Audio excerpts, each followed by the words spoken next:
بسم الله الرحمن الرحيم لإيلاف قريش إيلافهم رحلة الشتاء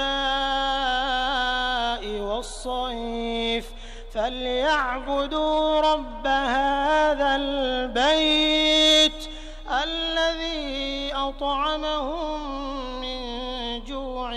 وآمنهم من خوف